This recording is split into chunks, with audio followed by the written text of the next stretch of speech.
Welcome to the Neuro Performance Podcast with your host, Andy Murphy. Join us as we delve into the advanced high-performance tactics he uses with his elite clientele across the globe. Let's unlock a whole new world of business potential together.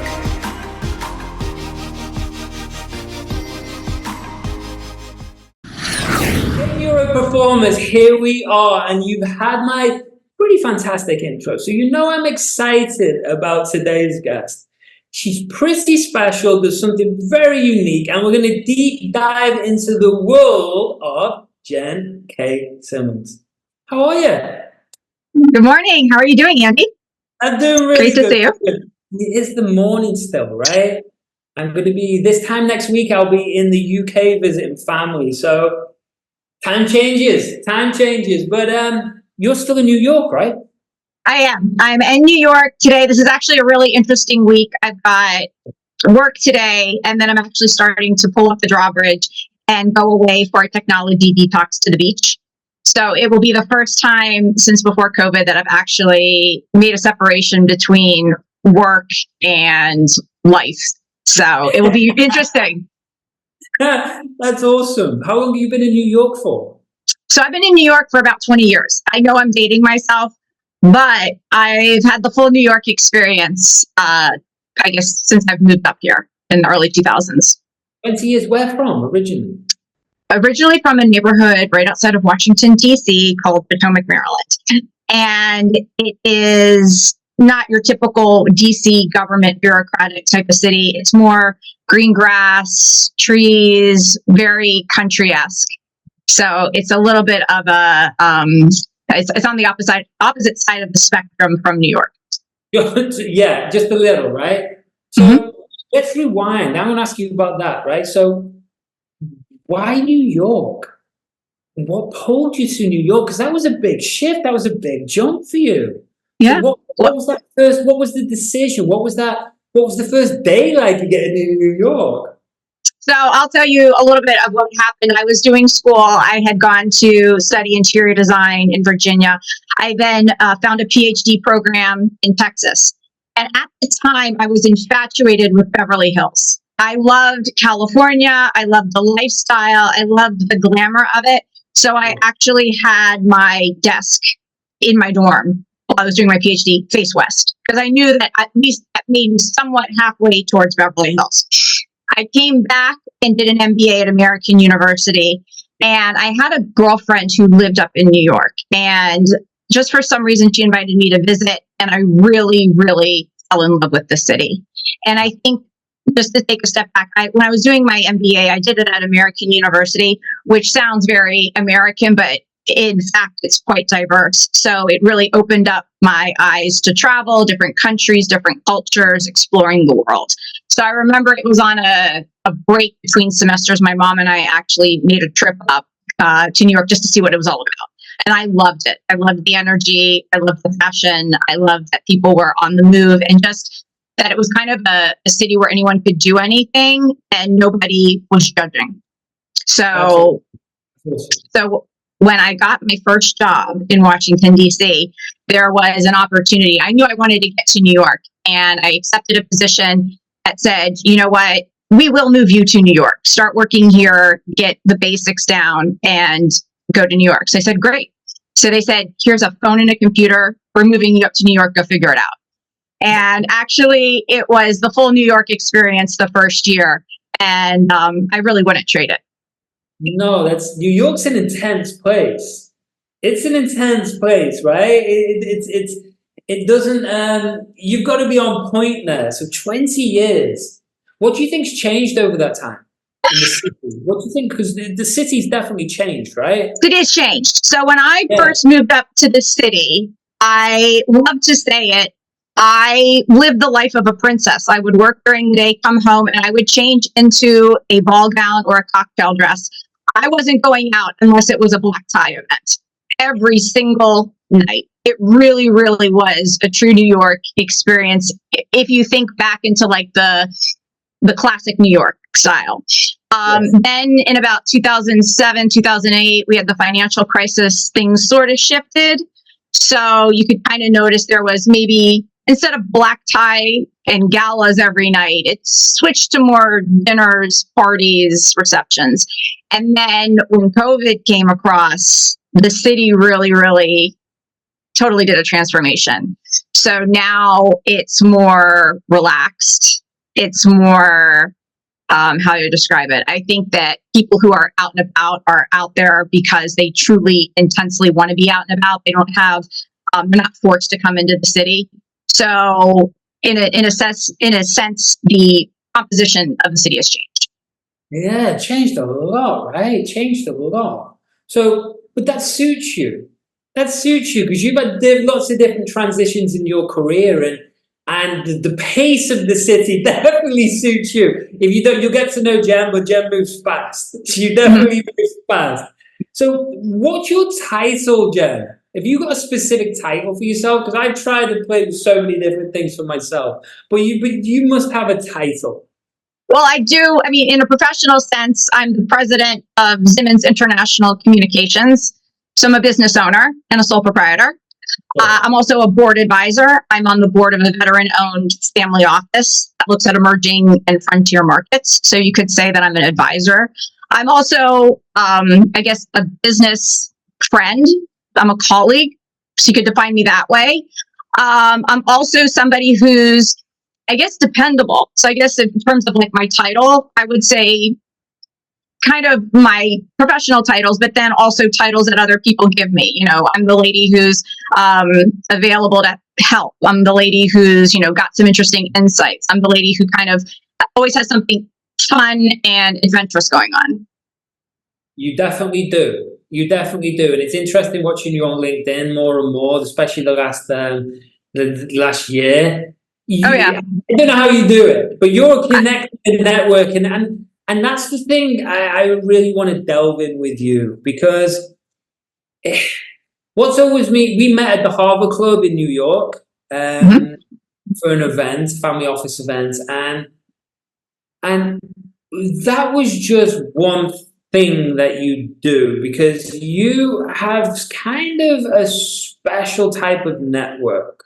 It's and that's what I want to share with people, because Jen's kind of like, she's people listening, she's very humble and kind of doesn't like to brag about herself. So I want to brag about Jen today. Oh, thank you. You in that city, you get behind and you get invited to events that no one else can get invited to. You get to speak to people that everyone else wished as they could. Your network is absolutely unbelievable. And because of that, you kind of hold like a golden key that I think people need to really appreciate how valuable that lock that you can open is. I mean, what is it that you do for people? Because obviously you connect people, right? Good people to good people. Is that kind of your focus for what you do? Or what do you do? If someone was to come to see you and they were like, meet you at a party, how would you explain what you do? Because obviously the way I'd explain to you is different to the way you'd explain. So what is it? What exactly do you do for people?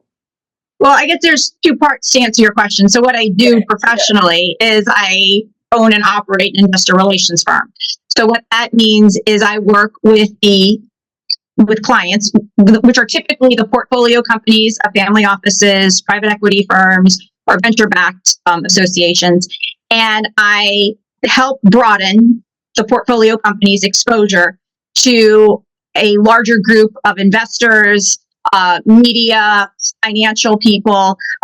Basically, my marching orders are to maximize shareholder value. So whichever way I can do that is what I will implement into the program. So every single client is different. So a lot of times investors, or I guess CEOs, want to meet investors. They want to maintain relationships with the existing investors and show that they are continuing to grow their company.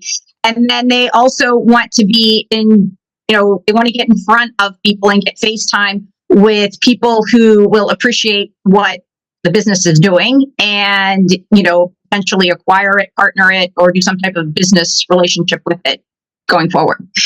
Right, I see, I see. So you create strategic partnerships that really gives exposure for that company in those elite circles. So Hmm. that it expands what the business can do, but it also that expands who is exposed to.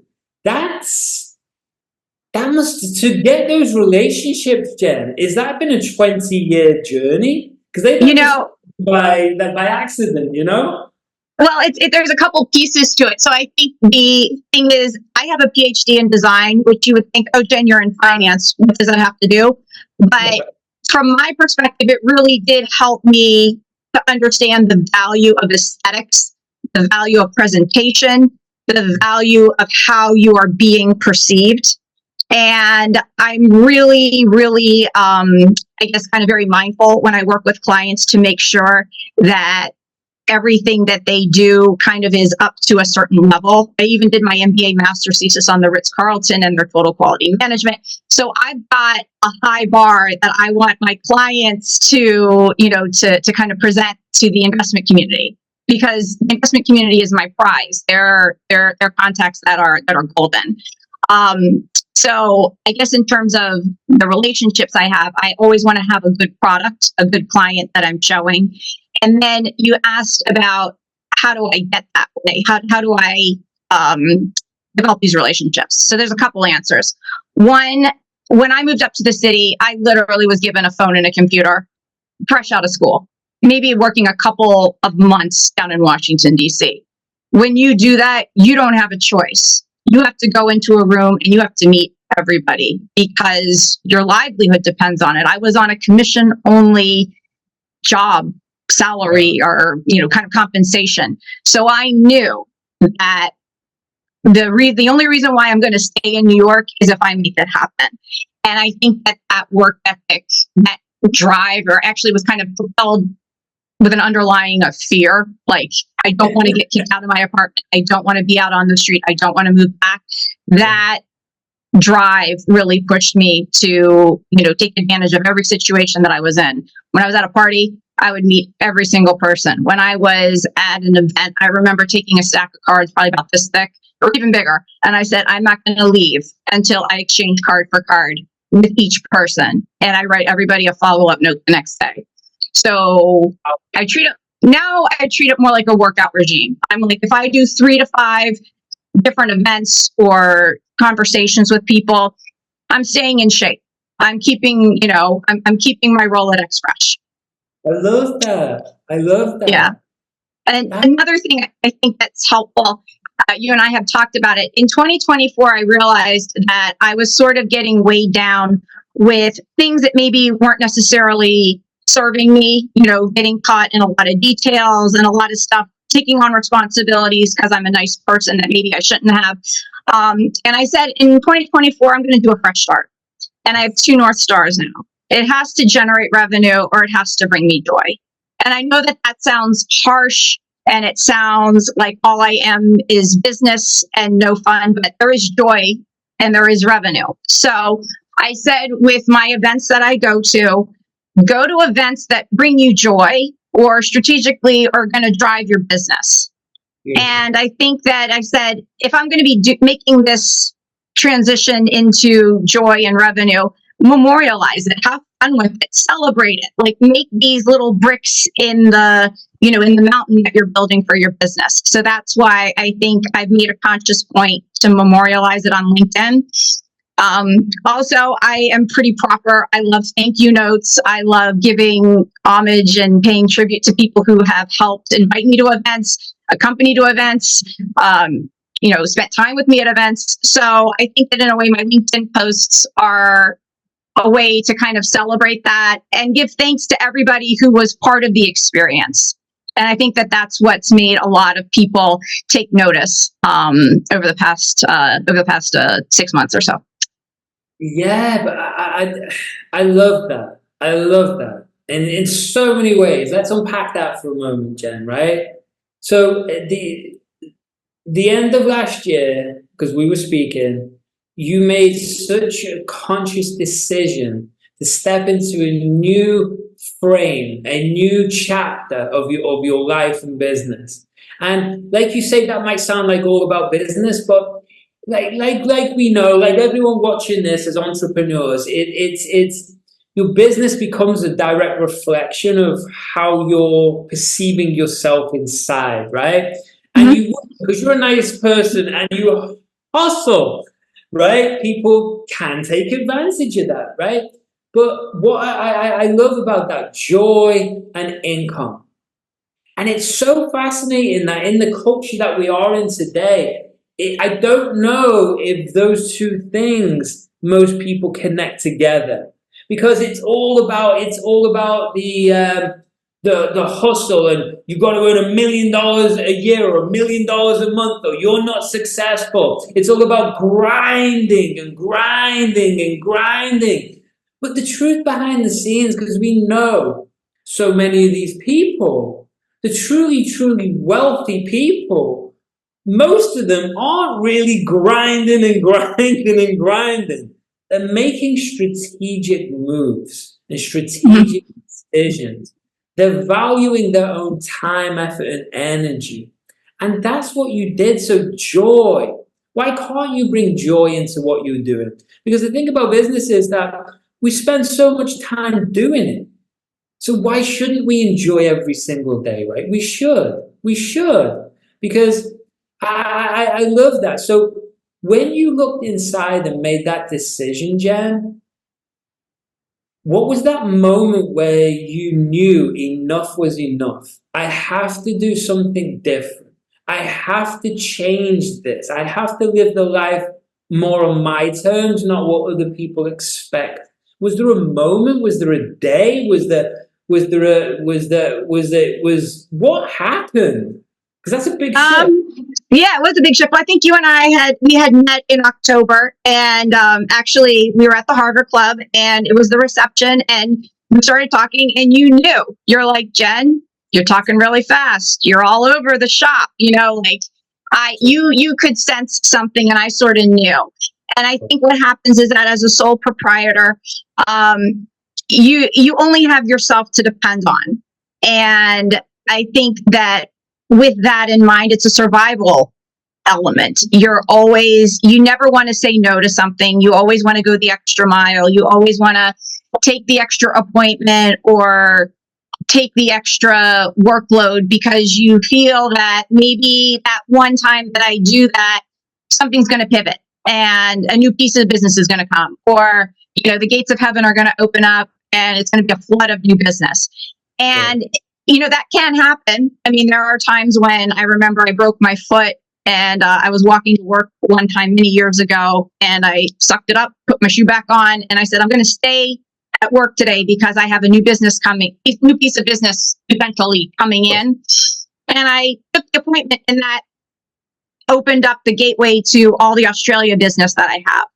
Okay. But I did notice that repeatedly with projects or with kind of groups that I was involved in, that I kind of seemed to be the person who was taking on the extra load time and time again. And while other people might have an excuse once, I understand, it kind of got a little bit repetitive.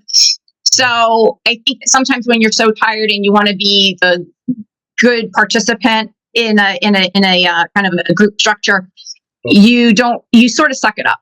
And it's not until you actually take a little bit of a break and have a reset and just say, you know what, this is not necessarily the best use of my time. And if I only have one life and, I want to make it happen, then it's time to make some changes. And so I said, you know what, start with what really is your mission. My mission is revenue because I'm a businesswoman living in New York City and I have to keep my business going, and joy, because I'm a happy person and I'm in probably one of the best cities in the world to experience the type of joy that I want. That's beautiful. I love it. It's just a reassessment of your values. And then it's about reassessing that actually you should value yourself high up there too, right? Well, also, I think the thing is that sometimes people will disguise you taking on extra work as, oh, Jen, you really love to do that. Like, oh, Jen, I know you really love to come in late and stay early. And I know you really love to take on the extra work. And that's true. I'm not going to, say that I don't like it, but I don't want it to, I'd rather have it as a one-off, where it's coming from, let me help you rather than here by default, Jen, you're going to come in early, you're going to stay late while everyone else kind of doesn't do maybe as much or kind of what they think they should do. And also, I think also another thing that I really learned, I took that principle, and also when I work with companies and stuff, I actually have really, really made a very clear outline for the work that I do. So when I work with clients, it's, I have like a year contract, and I said, what I'm going to do is I'm going to have a certain number of hours that I will dedicate to a client each month, whether it's 40 hours, 20 hours, whatever. But because sometimes people may not realize that your time is valuable and that you've got a couple of other assignments going on. And unless you actually say, look, I love working with you, I'm actually going to carve out time that's going to be dedicated to you. These are your hours. Let's use them really wisely. If people maybe don't have that view of you, they don't know. They don't know how to value you. They don't know how to maybe respect your time or make the best use of it. So you have to know in your heart, I want this assignment, or I want this client, or I want this friendship. These are the hours. These are the days that I'm free, or this is what I'm willing to offer you. Like, let's work within these things, because otherwise I know that I'm going to reach a breaking point, or it's going to impact something else. Maybe another client, maybe my health, maybe my sanity, all the above. That's very wise. And as opposed to, because you're so good at what you do, it's the detail that you obsess about, because it's important for you, right? It's important for your brand, it's important for your client. It's that level of detail. Do you find that there's so many people, I don't know if the culture's changed or it's a different generation and they're cleverer than us, but they don't seem to, lots of them, they don't seem to put that level of care or that level of detail or that level of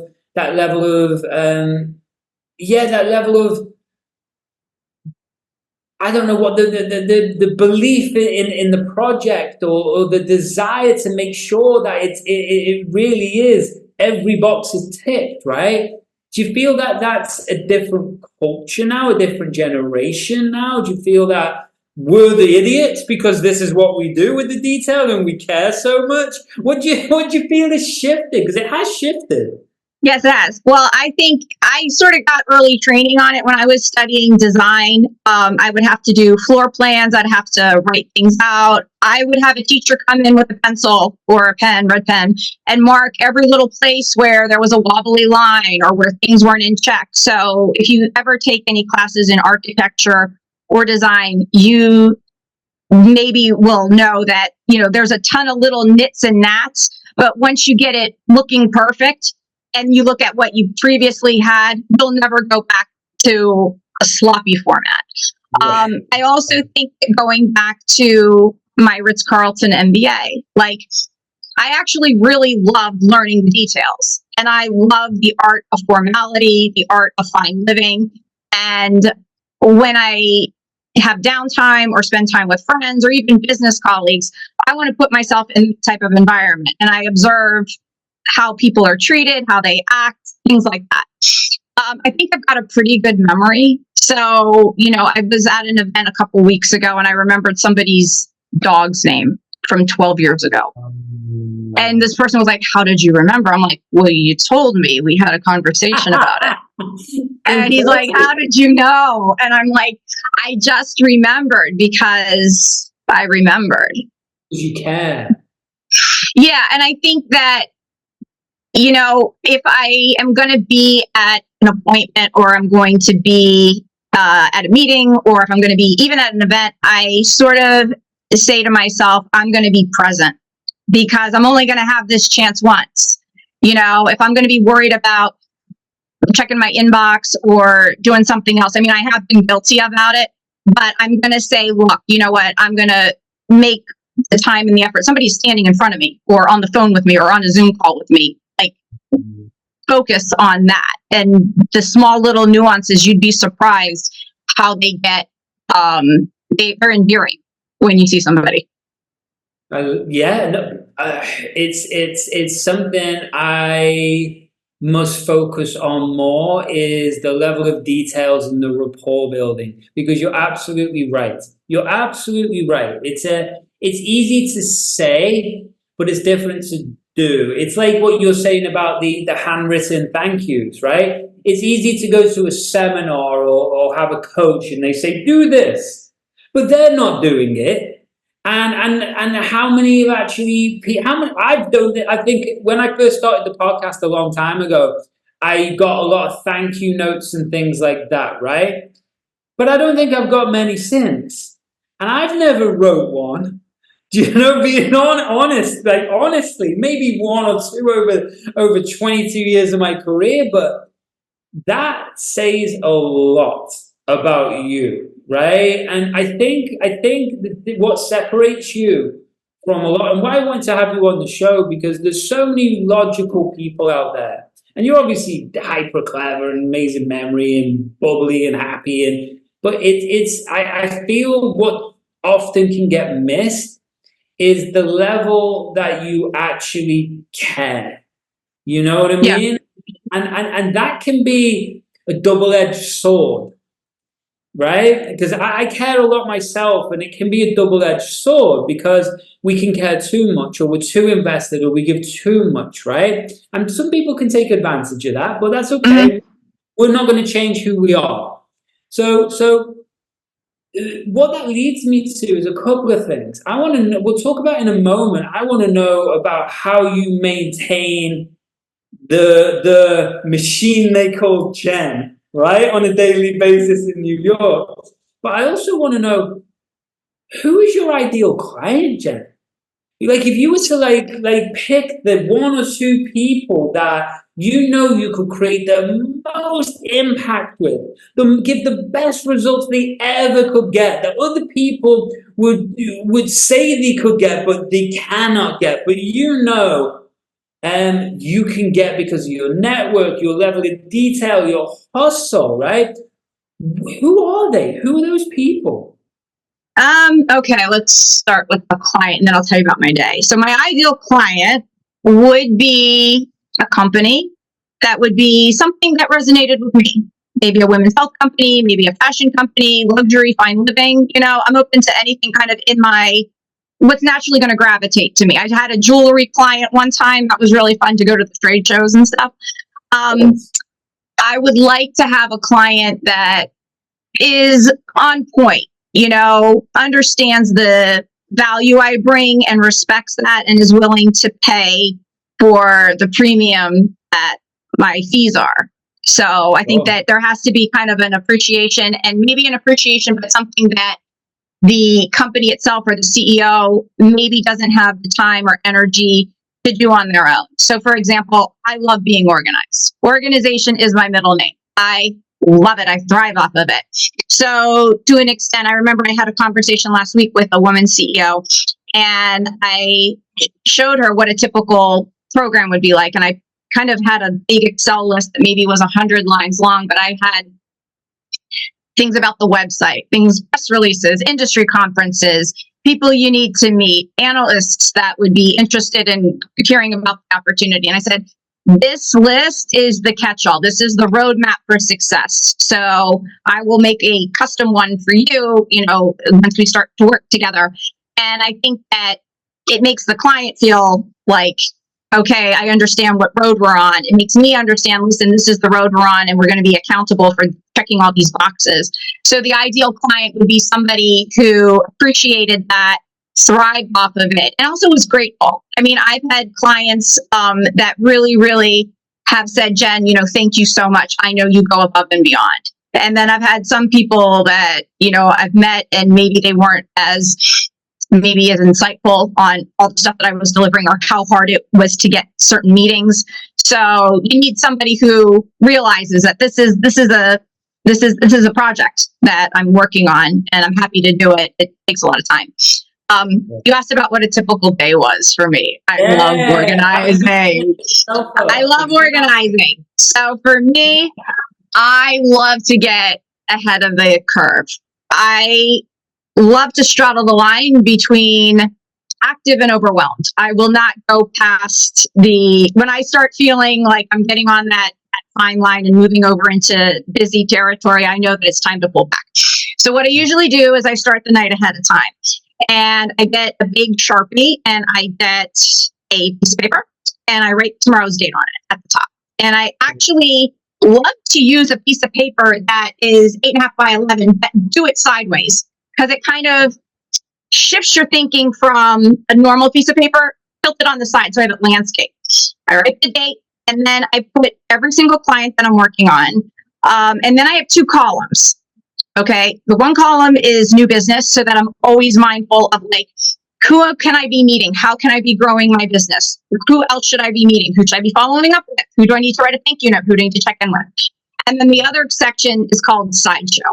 So sideshow is every single thing that I need to do that's not necessarily business, but I need to, because I am my business and I am my own person, on the personal level, I need to keep that in track.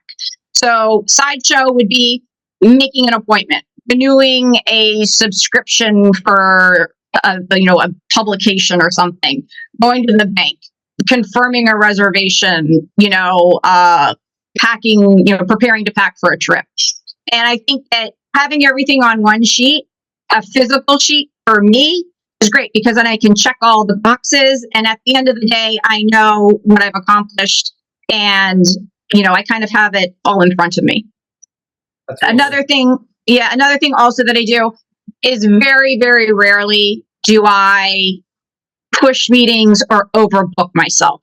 I was on a set of meetings earlier in June, and I had meetings lined up, and I always gave about 20 minutes to a half hour between meetings. People need to take a break. They need to check their email. They need to get a glass of water. They need to reset themselves. There was an hour break during the day, and the client was like, do we really need this hour break? And I'm like, I think we should keep it. Like, let's just use it. We can go through the meetings. We can talk about strategy for going forward. And at that moment during the day, the client said, Jen, thank you for giving us this break. I really needed to get some phone calls out of the way and stuff. So I know that in a day you need like cushion room. So I'm sure to cushion that in between appointments. That's huge. So the organization allows you to feel relaxed because you're in control of your schedule and time. I love that, right? And also, is that a respect for yourself, but is that also a respect for the client, right? It's out of respect for everything. I mean, basically my job, it's simple, but it's not easy. My business is to bring in business and make sure that nothing gets messed up. Simple as that. It's 2 things. Have clients, make sure nothing gets, keep the clients happy. So, to the extent, if you can kind of have a little bit of a pause time, reset, make sure that things are on time, recheck things. That's super helpful for me to be the best version of myself for my client and for my business and for myself. Love it. Hence why you're going on a little R&R, a little mission tomorrow, which is important. Where are you going to go, by the way? So every year I spin the globe and I try to go someplace new. So I've gone to Morocco, I've gone to Australia, I've gone to South America, I've gone all over the place. One place I have not been is St. Bart's. I was supposed to go in 2020 in March, and everything was starting to shut down. So if I left, chances are I probably would not be left back in the country. So I said to myself, the past couple of years have been challenging in the space I'm in, which is the small and micro cap companies trying to go public and stuff. And in tandem with revenue and joy, I said, let this be the little joy that you have. Let this be for yourself. The world is not going to crash in a week. And if it does, then there's a bigger problem at hand. So it's true. And I remember I'm actually going to do something. I'm not going to check any of my emails.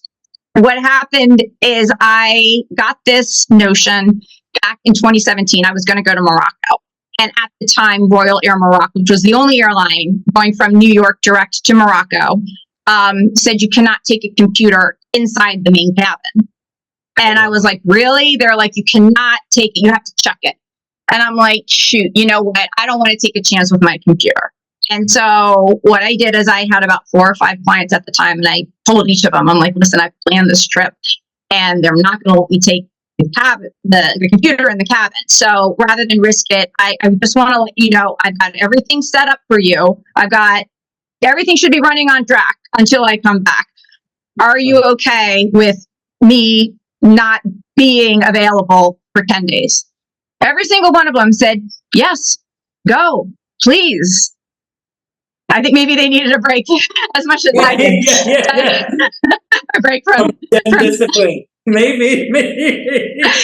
But honestly, it allowed me to reuse my phone. My phone wasn't seen as a source of stress. My phone was then seen as a camera. It was seen as a source of, memorializing things.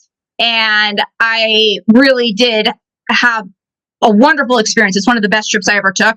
And I think a lot of it was that I wasn't getting pulled back into New York hours, pulled into emails, phone calls, stuff that honestly could have waited. I mean, if you look in any other organization that's larger, when people take off and they tell people they take off, they're not expected to all of a sudden have the lights back on when somebody sends a magic email while they're on vacation. I mean, I needed to kind of say to myself, I'm giving you permission to not answer the phone. You need a break. You need to rest. You need to recharge to be the best person you can be. It's that self-value again. It's that self-respect, right? Because if you value and self-respect yourself and look after yourself, then you can look after your clients more. And that's what people don't do. I think that also the thing is that sometimes people maybe phrase something and they say, oh, well, this is the appointment you can't miss. This is the event of the season. You can't possibly not show up. And in a way, they sort of project a narrative. And I'm so open-eyed and, open to anything that sometimes I'm like, wow, well, if they're telling me this, then obviously it must be. But then, at times you just have to say, you know what, this is what's best for me. So if I'm just going to be offline for a week or so. So, I'll be back in the game when I return. That's awesome. I love that, Jen. So that brings me to my next question. If we were to imagine and rewind the clock 5 years, what would you tell yourself? What would you do different? I think there's a couple of things. One, I would tell myself, look, you know what? The work you do is valuable. And, anytime somebody says, you know what? Oh, booking meetings is easy. Getting clients is easy. This and that. Really, you put yourself in my shoes as a sole proprietor and in the hardest city and most competitive city in the world and probably one of the most expensive cities in the world. So I think that's something. Another thing that happened, and it was probably within my first year of business ebbs and flows. And I kind of always was like, go, go, go, go, go. And I remember I had my first little ebb. And I remember my accountant, I was saying, oh my gosh, what's going to happen? I don't know what to do. And he says, you know what, Jen, you got to buckle down and leave anxiety at the door. And I said, that's great, because it sort of, I know that I'm like one single person, but sort of like, you know what, you might be nervous, but leave the nervous Jennifer to the side, at least for the day. You can go back to her at the end of the day. But in the meantime, buckle down, leave anxiety at the door, and focus. And that really, within about a month or two, the law of attraction turned everything around. So I would say that that's something good.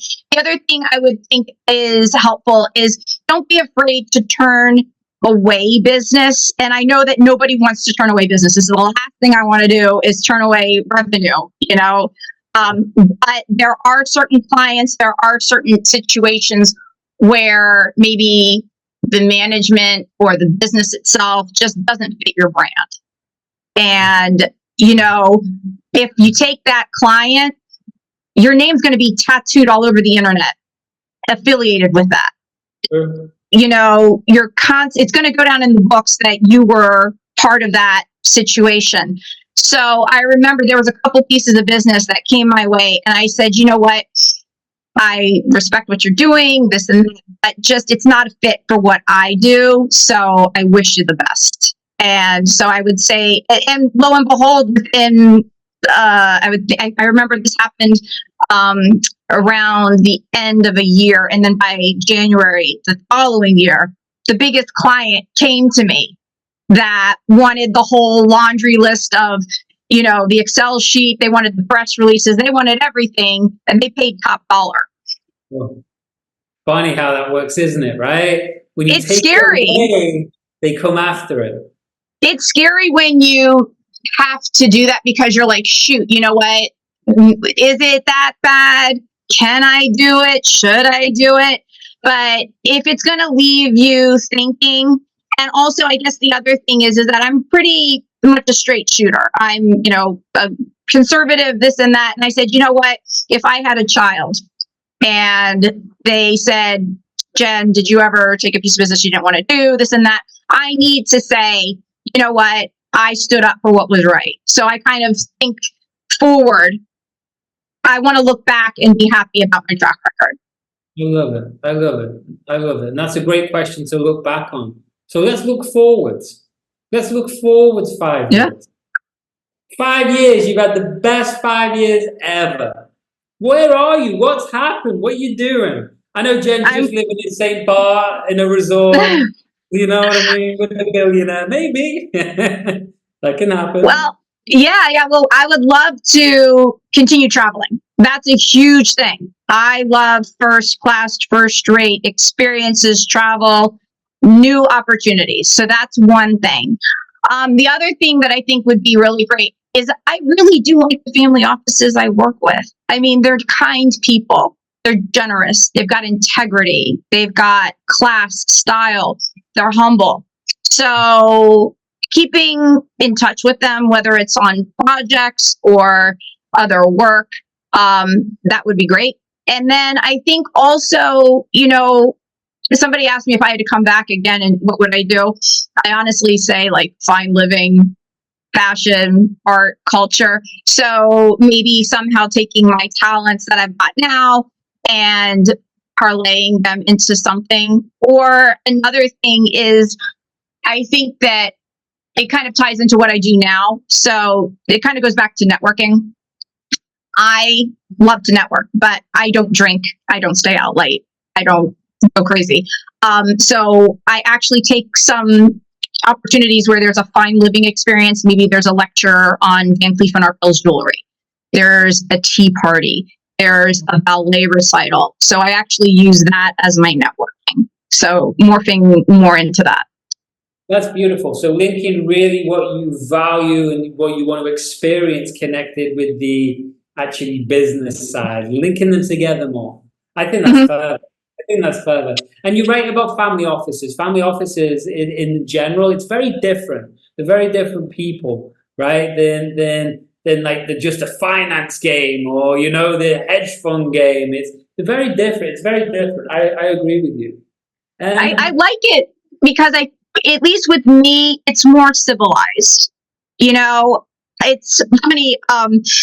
Sometimes people are like, oh, I can't go into that fancy restaurant. I can't go here. I can't go there. I'm like, please open the door. I want to get in. I want to see what it's like. I want the experience, And I love to observe people and I love to see all the nuances. So actually I can get some pretty good tips and insights for or some mannerisms or just something or other that I can maybe bring back to some other people, just to kind of show them what the fine living life is like.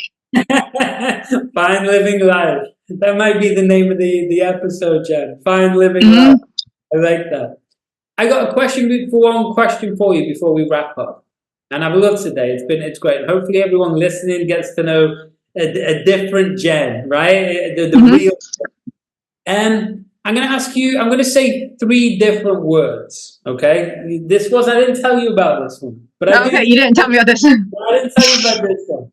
And I do this with the guests. I really want to look inside their head, right?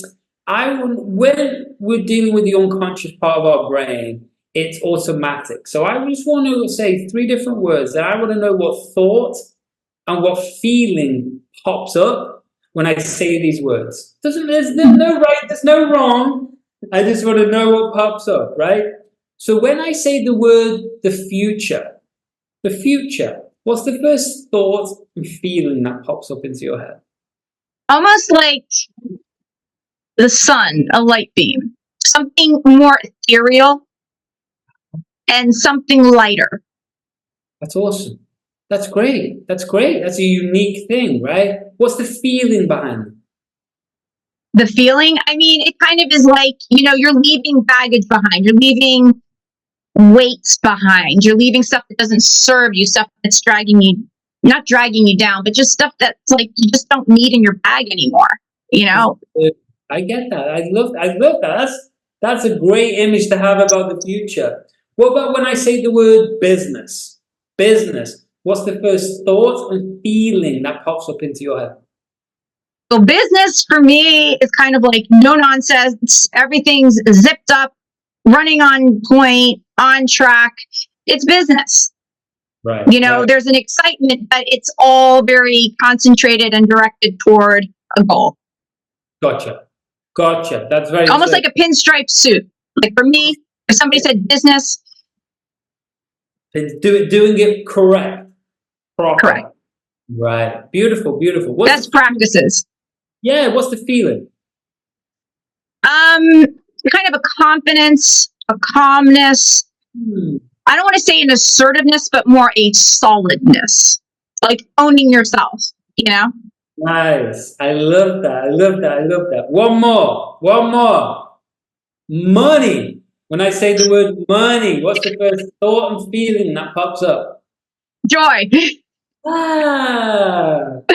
saw my face light up. Yeah. Joy. Beautiful. Is there an image? A pile of money. That's a great.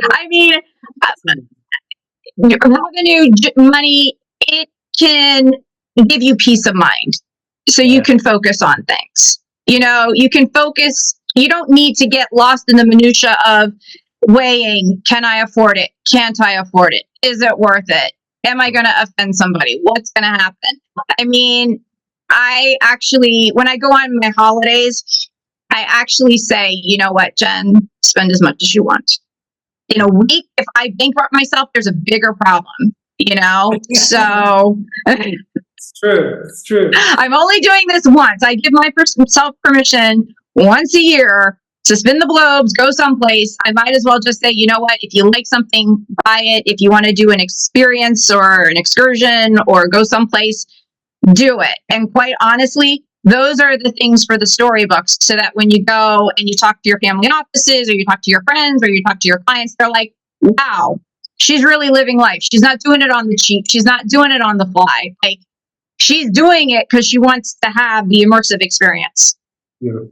Beautiful. That's the most important lesson, I think, from all of this interview is just do you. Just live life, right? I remember I was talking with the CEO. There was a conference in Monte Carlo. And so usually whenever I had trips abroad before COVID, I would book a couple days ahead or a couple days behind just to do my own little thing. So there was this conference in Monte Carlo. So I actually booked myself at a very nice hotel, La Reserve Bellevue, which is like up in the mountains in Monte Carlo. I took the helicopter over and I was telling a CEO I'm going to be there a couple days early. I love spas. And I said, I'm going to go, there's a spa treatment, and it's, at the time it was 240 euros, and it was a golden caviar facial. And I said, I saw this on the spa menu, and he's like, you got to do it. And I said to myself, you know what? I got to do it. You gotta do it. You gotta do it. Maybe not every day, but I've got to do it when I have the chance and when it's being offered, you know. Why not, right? If not now, when? If not now, when? Beautiful, Jen. I mean, go on, sorry. yeah, I was going to say that only from a business perspective, time value of money, things are only going to be getting more expensive. So, that's the truth, right? The world isn't getting cheaper. The world isn't getting cheaper. That's beautiful, Jen. How was the caviar on the facial? How was it? it was great. Actually, I came to the conference looking like $1 million.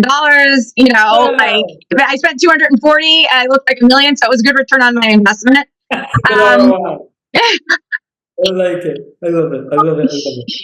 And also, I mean, I was gonna say I came to the conference refreshed, recharged, you know, like it only served my clients for me to get there ahead of time, reset myself, and then be, you know, the best version of who I am when I was with them. Or what, right? Get there like all stressed out, worried, concerned, thinking about this and the other, and not show you who you really are. And they see so many people, these type of clients, that if you're at your best, you shine, right? Well, and that's going to bring more business. And also, I think just to your point, I was at the JP Morgan Healthcare Conference, this was many years ago, and I was with the CEO, and we were staying in different places, and I said, you know what, I'm Jen Zimmons, I show up 5 minutes early, 10 minutes early. So the night before we had gone to a reception, and just in passing, I had met the CEO knew somebody. So his name was John, both of them were John. So I remember the next morning, I'm there 5 minutes early, kind of standing there with my folders and stuff. And John, the person I had met, comes up to me and is like, you're the girl from last night, friends with the other John. I said, yeah, I'm here. I do the investor relations. He's like, come here, meet my management team while you've got a couple minutes. So I did. And I ended up getting a client out of that. That John became a very good friend and actually became one of the board members for Moderna, helped taking it public. So showing up early, being available, having a smile, you know, all of those little tiny things, but also the fact that I was willing to go to the reception the night before with the CEO. I mean, technically I finished my day, but you know, I'm Jen Zimmons. If I get invited, I go. That's your statement about yourself, but that's beautiful. And it just shows again, I hope if there was one, okay, let's go there before we wrap up. If there was one little statement that little piece of advice that you could give right now to somebody listening, because we don't know who's listening. It's all different types of people. It could be people from billionaires, people to just getting started with an idea.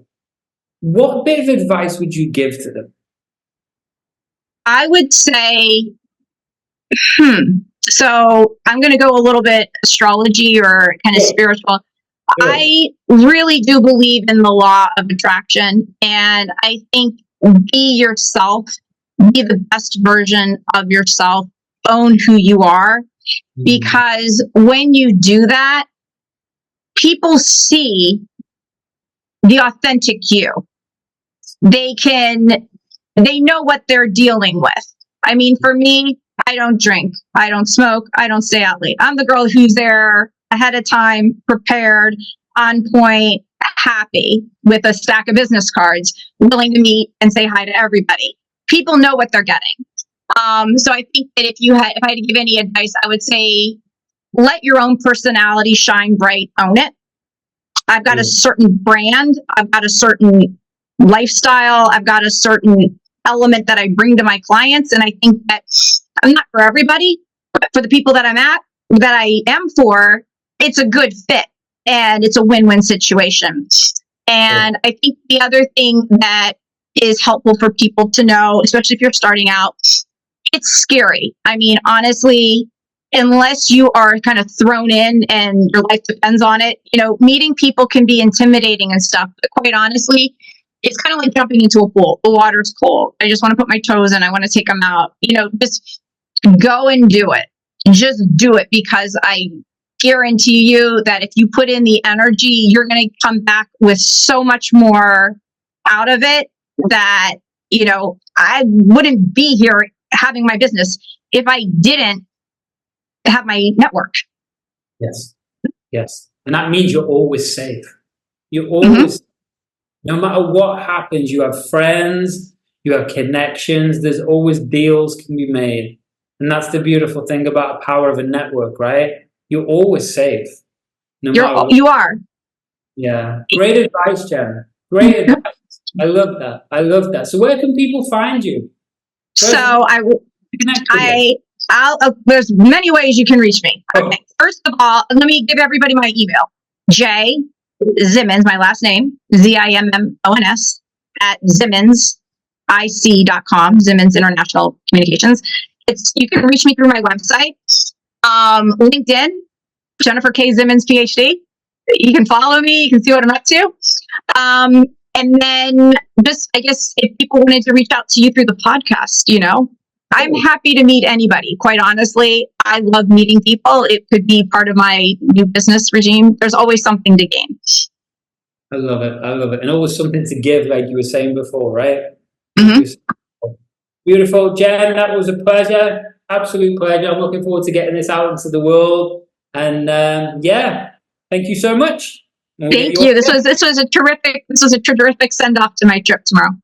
Absolutely. You're going to have fun in St. Bart's for sure. But take care, everybody. We'll see you soon. Bye-bye.